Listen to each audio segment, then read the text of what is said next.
जय एकविरा माऊली. तुम्ही कशी आहो? बरे आहो नी? टेन्शन नाही घ्यावाचा, खावाचा पिवाचा आणि मजेने जेवाचा. तर चला आज आपण बनवूया सुक्या सोड्यांचं कालवण. तर चला त्यासाठी आधी आपण सुके सोडे घेऊया आणि पाणी कोमट करून त्यामध्ये सोडे टाकूया, जेणेकरून सोड्यांचा वैसवास मोडेल आणि सोड्यांना थोडा नरमपणा येईल. लागणारं साहित्य बघूया. कांदा, बटाटा, आलं, लसूण, कोथिंबीर आणि कच्ची कैरी, खवणलेलं ओलं खोबरं.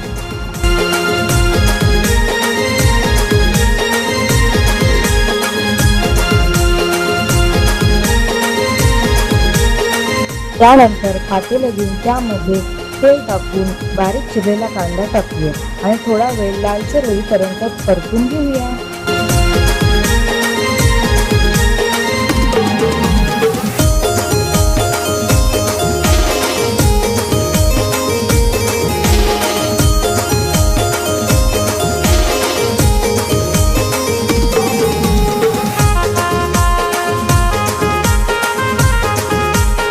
कांदा मस्तपैकी लालसर झाल्यानंतर त्याच्यामध्ये बटाटा आणि कच्ची कैरी टाकून घेऊया आणि ती पुन्हा थोडा वेळ परतत राहूया.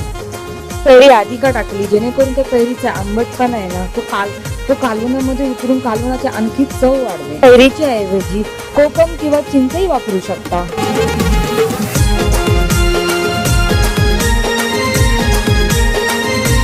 यामध्ये आपला आगरी कोळी मसाला आणि हळद टाकून थोडंसं परतवूया आणि पाणी टाकल्यानंतर सर्व मिश्रण एकजीव करून घेऊया.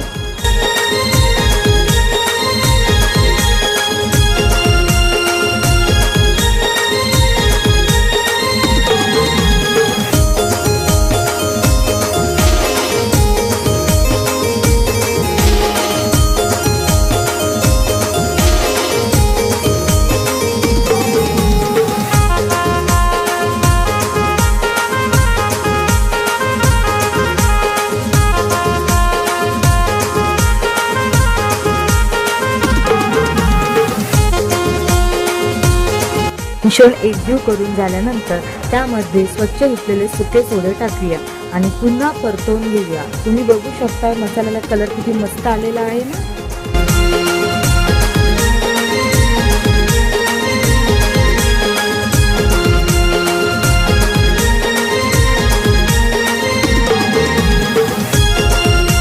नंतर पातेल्यावरती झाकण ठेवून थोडीशी वाफ काढून घेऊया.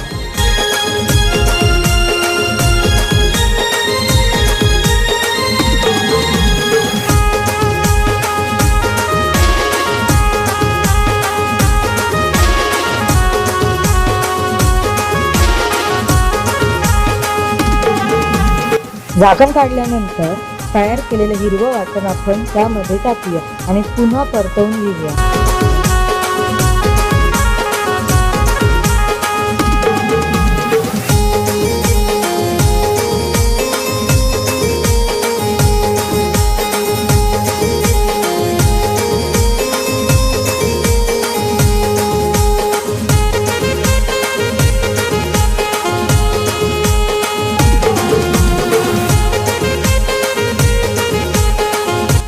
त्यानंतर सोड्यांमध्ये थोडंसं पाणी घालून घेऊया आणि मिश्रण पुन्हा परतवूया.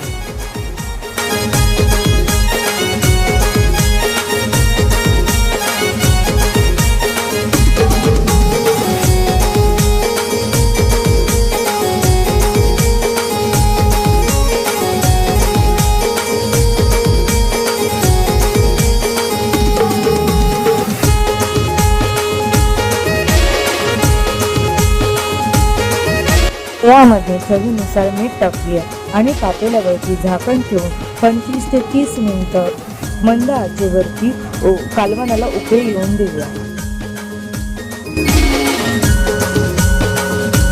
असंच मस्त खात पीत राहायचा, टेन्शन नाही घ्यायचा, मस्त मजेने राहायचा.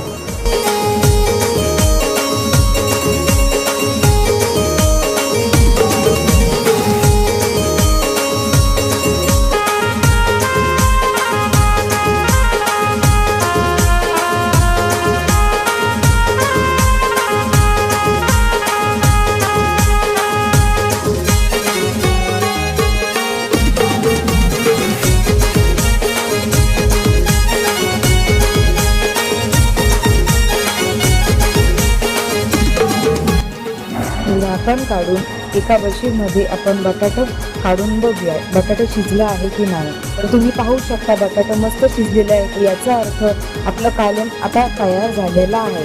तर याच्यामध्ये थोडासा गरम मसाला टाकून मस्तपैकी कोथिंबीर टाकूया आणि आपलं कालवण खाण्यासाठी तयार आहे.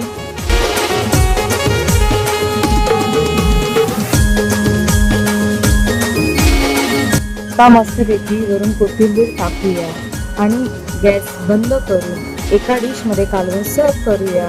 अशा प्रकारे आपलं कालवण खाण्यासाठी तयार झालेलं आहे. चॅनलला लाईक आणि सबस्क्राईब करा. थँक्यू.